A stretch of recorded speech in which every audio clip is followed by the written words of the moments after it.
Bună, dragilor, și bine ați venit la o nouă filmare. De această dată vă invit la 3 citiri de tarot, în cadrul cărora vreau să văd ce mesaje are Universul să îți transmită în acest moment în care tu vizionezi acest videoclip. Poți să alegi un număr pentru dragoste, un număr pentru bani, un număr pentru familie, un număr pentru altă persoană sau poți asculta toate cele 3 numerele și să vezi care mesaj ți se potrivește mai bine și să-mi scrii apoi în comentarii.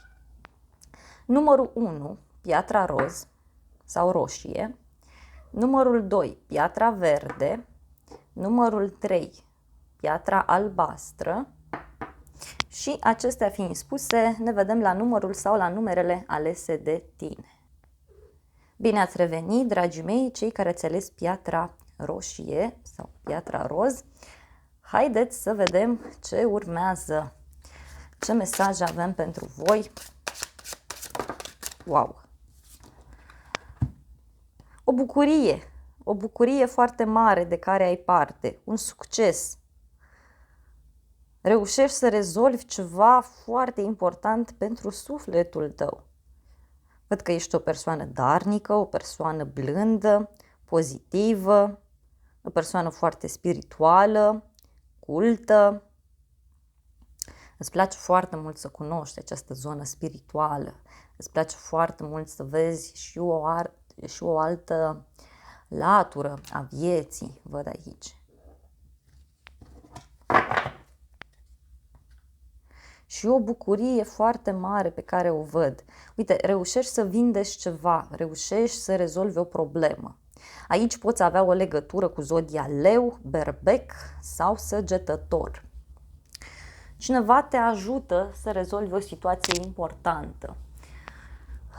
Reușești să vindeci o problemă pentru sufletul tău. Și uite, ai o intuiție foarte mare, clar. Mai poți avea o legătură cu zodia rac sau zodia scorpion. Ai un prieten care te ajută, care ți este alături și care te susține foarte mult în tot ceea ce tu vrei să faci. Wow, împărăteasa în poziție dreaptă. Este clar aici faptul că în următoarea perioadă reușești să faci rost de niște bani. Sau pur și simplu te concentrezi foarte mult pe propria persoană. Vrei să te înfrumusețezi, să te faci remarcată în societate. Văd o femeie care are un rol foarte important în viața ta. Poate să fie mama, poate să fie șefa.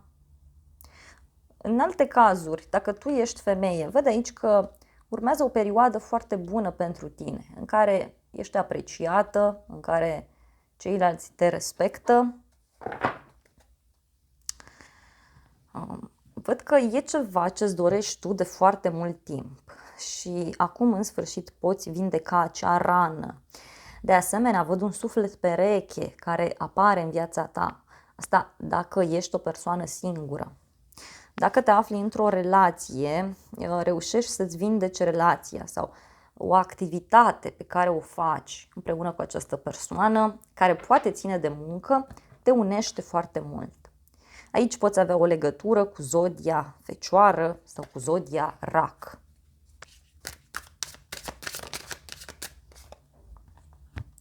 Marele preot, foarte frumos. Marele preot îți spune despre un angajament serios, o căsătorie, o relație serioasă care poate să apară în viața ta, dar foarte clar văd aici că pentru unii e vorba de un contract foarte important pe care urmează să îl semnezi și care să știi că îți poate aduce abundență, fericire și tot ceea ce tu îți dorești. Da?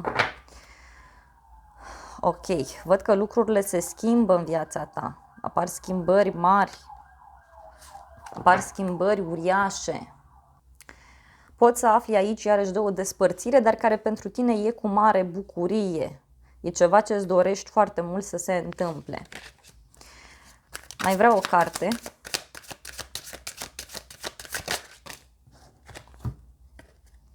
A ieșit chiar această carte care îmi spune clar că lucrurile vor deveni fix așa cum îți dorești tu. Te văd o persoană sigură pe tine, care știi foarte bine ce vrei, știi cum anume să faci ca lucrurile să funcționeze în viața ta.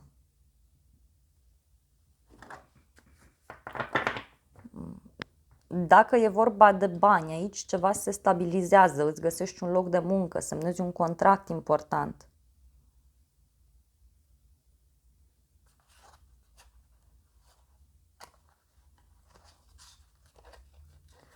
Reușești să rezolvi ceva, însă să te aștepți și la un inamic pe care ți-l faci sau o persoană care nu o să fie atât de pozitivă în legătură cu tine. O să iau o ultimă carte să văd surpriza. Wow! Surpriza este legată de ceva ce tu urmează să înveți, care o să te ajute foarte mult. Poate chiar e o surpriză legată de un grup mai mic de oameni din care tu faci parte. Surpriza este că reușești să construiești ceva, reușești să devii mult mai stabil, iar pentru unii e vorba de o surpriză din partea unor prieteni. Dacă te afli într-o relație de triunghi amoros, surpriza de aici vine și este foarte pozitivă pentru tine. Uite, un suflet pereche și o relație stabilă, o relație serioasă. Foarte frumos. Deci dacă ai întrebat de muncă, îți găsești aici un loc de muncă printr-o femeie sau printr-o persoană pe care tu o respecti foarte mult, iar dacă ai întrebat de dragoste, lucrurile se stabilizează foarte mult între voi sau poți să cunoști o nouă persoană într-o zi sfântă sau într-o zi specială. Acestea au fost previziunile pentru cei de la numărul 1. Eu îți mulțumesc pentru atenție. Nu uita să te abonezi, să apeși clopoțelul, apasă și butonul de like și de asemenea te aștept cu drag la un alt număr sau la o altă citire dacă vrei să mai vizionezi. Să ai parte de o zi sau de o seară cât mai frumoasă. Bine ați revenit, dragii mei, cei care ați ales piatra verde. Haideți să vedem ce urmează pentru tine. Wow! Păi și deja 2 cărți. Văd aici o bucurie pe care cineva o are, însă este într-o situație ciudată. Da? În unele cazuri e vorba de o iluzie, da? Pe care o poți avea în legătură cu o problemă personală.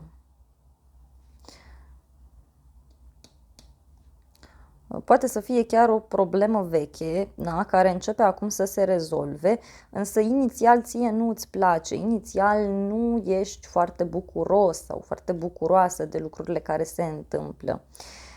Văd o femeie foarte apropiată de sufletul tău, poate să fie cineva din zodie de apă, rac, scorpion, pești sau poate să fie o femeie sensibilă, dulce, iubitoare, care pur și simplu vine în viața ta și te ajută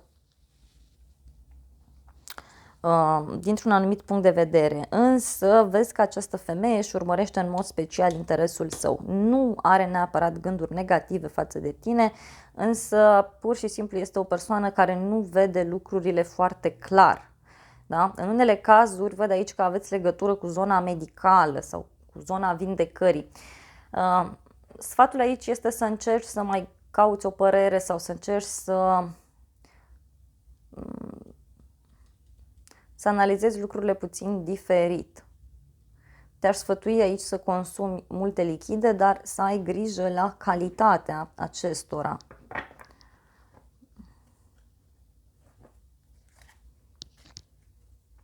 O persoană care se bucură de o victorie, care se bucură de ceva anume. Poate să fie de asemenea aici o femeie, poți să fii tu, da? Văd o persoană care se bucură de o victorie, cu toate că își calcă pe inimă. E vorba de un compromis care se rupe. Aici poți avea o legătură cu un rac. Sau e vorba de ceva ce ține de familie. Exact ce spuneam, cartea familiei, deci Aici vezi că se rezolvă ceva legat de familia ta sau rezolvi ceva legat de casa ta. Primești o sumă de bani sau închei un contract. Dacă e vorba de o relație în care ești, să știi aici că poți întemeia o familie cu această persoană, chiar poți avea niște momente de neuitat pe care le petreci cu acest bărbat sau cu această femeie. Văd aici o puternică legătură cu zona străinătății, da? Sau cu ideea aceasta de a te reloca, de a schimba casa, de a schimba locul, da? În care tu te afli în egală măsură. E bine să nu-ți faci foarte multe iluzii pentru că lucrurile vor fi extrem de frumoase, extrem de benefice. Mai văd aici o legătură cu un scorpion, dar și o transformare foarte mare care apare în viața ta. O schimbare absolut fantastică, o schimbare radicală. Mai văd aici o legătură cu zodiile Vărsător, Scorpion, Taur și Leu. În sfârșit ai curajul să închei o situație din care tu ești, în care tu ești de ceva timp. În sfârșit reușești să crești, să înflorești, în sfârșit reușești să mergi într-o altă direcție. Dacă e vorba de locul de muncă, aici văd că reușești să avansezi sau poate chiar reușești să-ți găsești un loc de muncă. Cei care nu lucrați și care nu sunteți interesați de așa ceva, e vorba de un ajutor special pe care îl primești din partea unei persoane din familie. Poate chiar tu ajuți o persoană dragă ție. Dacă ești o persoană singură, ai ocazia să cunoști pe cineva în următoarea perioadă, dar este o persoană care locuiește în altă țară sau este o persoană care face multe drumuri sau care a mai avut o relație serioasă înaintea ta. Vreau să văd și surpriza pentru tine. Surpriza este un suflet pereche, da? Care apare în viața ta, dar de asemenea surpriza vine chiar de la o persoană mai tânără sau din partea unui copil. Pe de altă parte, văd aici o relație foarte puternică care se stabilește între tine și o anumită persoană.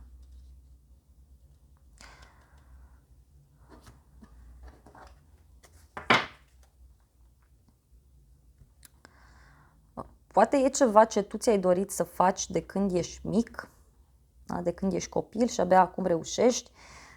Pentru unii e vorba de o împăcare. Te împaci cu o persoană din trecut sau reușești să-ți rezolvi niște probleme importante pentru sufletul tău. O legătură cu un rac sau cu un scorpion mai văd.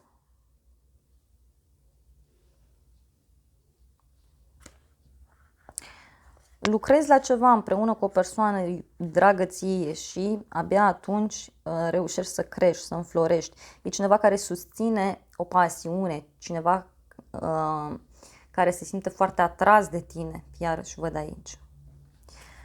Bun, hai să vedem acum încă o carte, mai vreau. Dar, uite, mesajul este să nu te iluzionezi, da? Să lași gândurile negative deoparte pentru că abundența este prezentă în viața ta. Da? Să lași regulile deoparte, să lași părerile celorlalți deoparte pentru că tu știi cel mai bine ce trebuie să faci. Dacă aștepți un răspuns de pe zona autorităților, acesta este pozitiv. Mai văd o legătură cu zodia Taur sau cu zodia Balanță.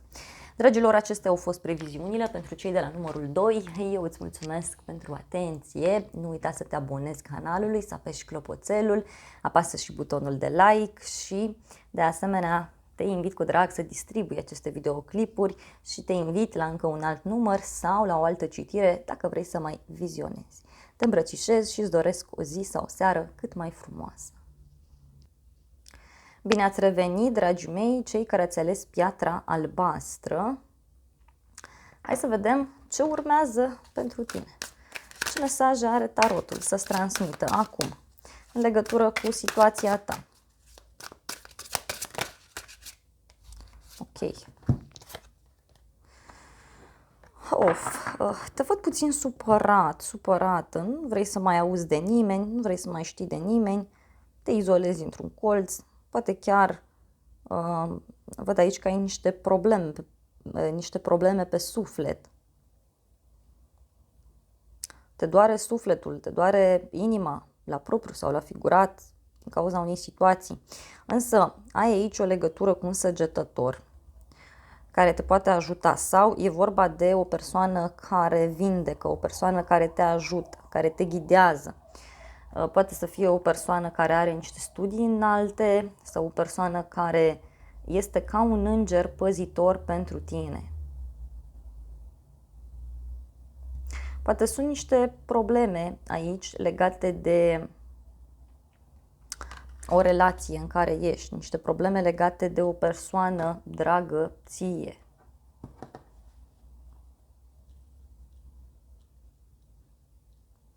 Ai un înger păzitor care te ajută și asta se vede foarte clar. Uite, reușești să faci rost de niște bani, da? Poate e ceva ce ține de familia ta, ceva ce ține de un ideal pe care tu îl ai.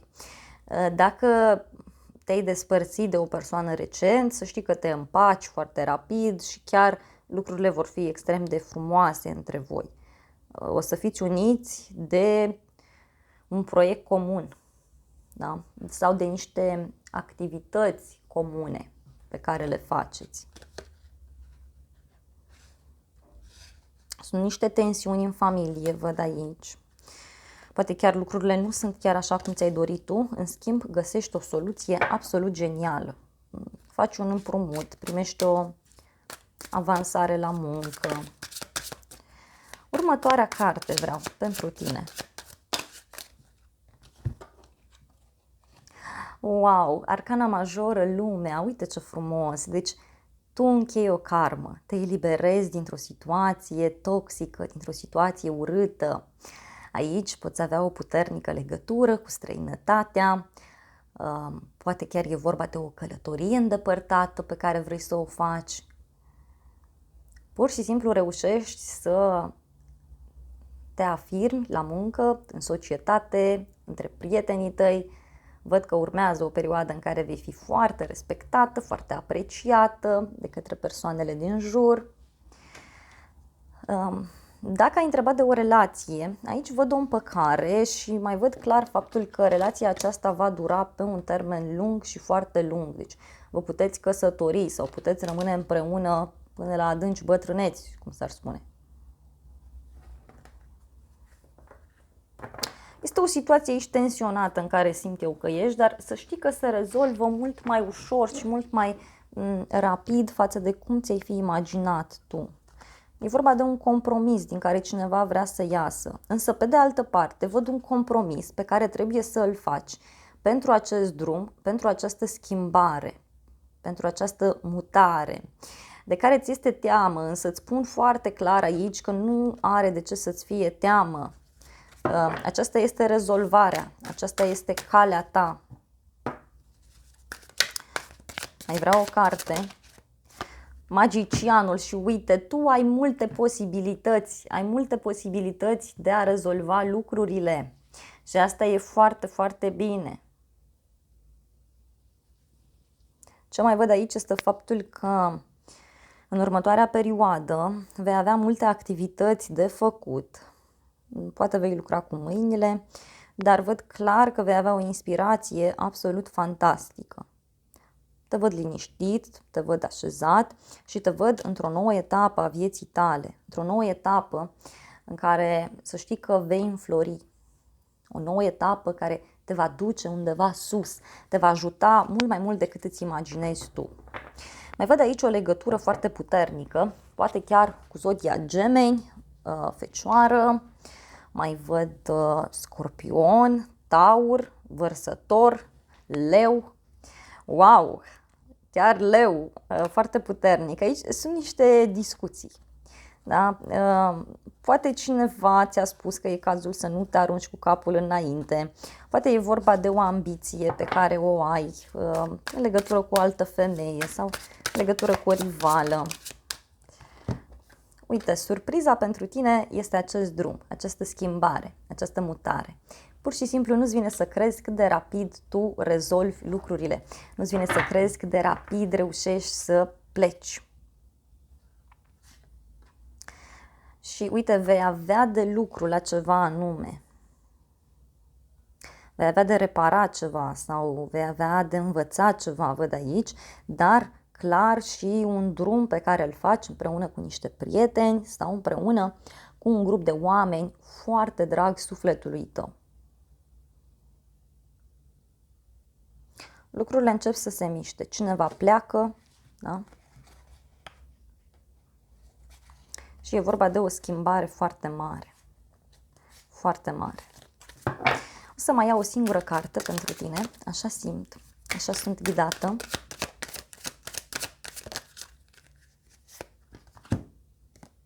Uite, pajul de monede. Pajul de monede. Vei învăța niște lucruri care te vor determina, să spun așa, să schimbi ceva. Poate ar trebui să privești lucrurile mai cu atenție și de asemenea ți-aș recomanda să acorzi o mai mare atenție persoanelor care studiază sau poate e vorba de o analiză pe care tu o faci. Deci ar trebui să te concentrezi foarte mult pe ceea ce este în interior, pe esența lucrului respectiv, nu pe zona superficială. Da. Dar văd multă înțelepciune și văd faptul că ai foarte multă susținere. Da? Lasă stresul deoparte pentru că nu te ajută. Uite. Aici trebuie să faci lucrurile într-un mod încet, lent și ai mult ajutor. Dragilor, acestea au fost previziunile de această dată. Eu îți mulțumesc pentru atenție, te iubesc, te îmbrățișez și te invit cu drag la încă o altă citire sau la încă un alt număr dacă vrei să mai vizionezi. Nu uita să te abonezi, să apeși clopoțelul, apasă și butonul de like și dacă vrei să mă ajuți mai mult, poți să distribui aceste videoclipuri sau să recomanzi canalul unei persoane dragi ție. Să ai parte de o zi sau de o seară binecuvântată. Dragilor, acestea au fost previziunile pentru toată lumea. Eu îți mulțumesc pentru atenție și să ne revedem cu bine la o altă citire sau la un alt număr dacă vrei să mai vizionezi.